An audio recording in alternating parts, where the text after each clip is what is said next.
อืมลงน้ำอืม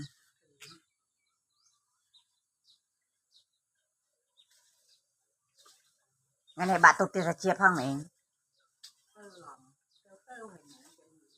ไม่ก็คือจะเชียบกินอย่าจัดการหน่อยเองบาทตุกแต่เชียบอ่ะแต่เชียบต้องอ้อยโกนคนใดคนหนึ่งอ่ะสดับแล้วมาชี้แจงเกิดสดับไม่เข้าใจเนาะ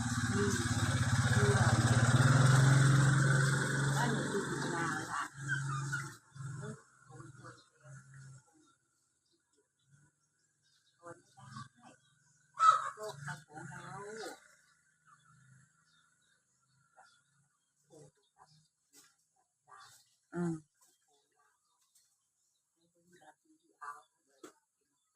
อืมบังอือจะดีนะที่มันไม่มีสาเหตุอื่น